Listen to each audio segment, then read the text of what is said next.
What is the story that we're not talking about? What are you hearing from people when you got your ear to the ground of what everyone is discussing that we need to talk about more? Mike, how about that one? I went real macro on you. There were some interesting comments recently from Jamar Chase of the Bengals about his preference that Joe Burrow stay out until he's completely healthy. And the headline was, Chase says miss week 1 if you have to. But when you look closer at what he said something about, like, as long as he's back after week 5, we'll be fine. And it makes me wonder, what does he know about the chatter in the building about how long Burrow's going to be out? And if he would miss the first 5 weeks of the season, what does that do to the Bengals' chances? I mean, Chase seems to think, we'll be fine, but yeah, you got 12 games left. You're in a tough conference, tough division. You go 1-4 or 2-3 the first 5 games. I don't know what kind of hole the Bengals are going to dig for themselves. It depends on what everyone else does.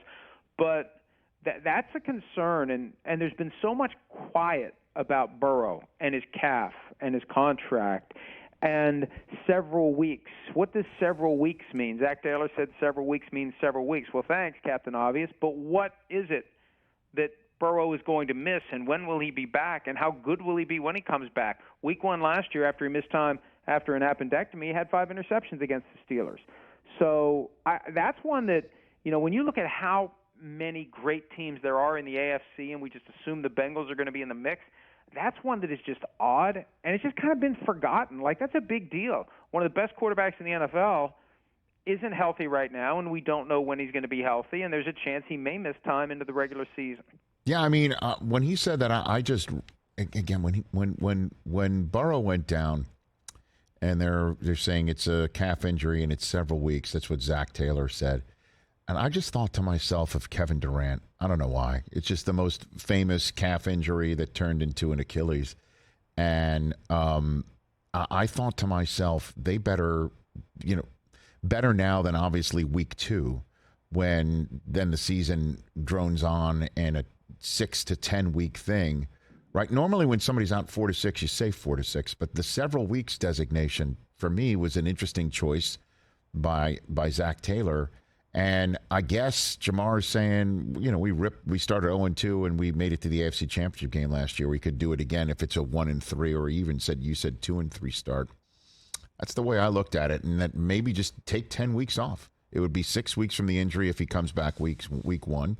And then the Cincinnati Bengals take 10 weeks off and hope Trevor Siemian with everyone else can wing it around well enough to get through it. Now, certainly, if you're not ready in week 1, Myles Garrett is the one who's showing up in week 1. So, he's going to Myles Garrett's building. That might not be the spot to give it a whirl, Mike? That's the way I looked at it. The thing about the soft tissue injuries, you think they're healthy, and then you go out and you accelerate to your full capacity, and you find out it's not healthy, and it grabs, and it sets back. And he had a sleeve on that leg in the first place. That surely wasn't a fashion statement by Joe Burrow the day that he pulled up and hopped around on one leg after he injured the calf. And, you mentioned the Achilles. They're all kind of tied together. Like, we don't know what's really going on. They have no obligation to tell us anything. They don't even have to tell us several weeks. They could have said, we have no comment. You'll see our week 1 injury report. That's all they have to disclose. There is no injury disclosure obligation of any kind in the preseason. The first time we'll hear anything officially from the Bengals, Wednesday of week 1, as they're getting ready to play the Browns. Yeah. And it'll be as simple as he practiced, he didn't practice, or he was limited in practice. And then we'll get the designation on Friday of out, doubtful, or questionable if there's a possibility that he'll go. And that's it. That's all we're entitled to. So I'm kind of surprised they said anything. But you're right.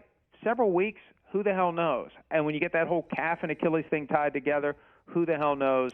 And that's the thing. And this all started because what aren't we paying attention to? I feel like we're not nearly paying enough attention to that. Catch the Rich Eisen Show every single day on the Roku channel, 12 to 3 Eastern, for free.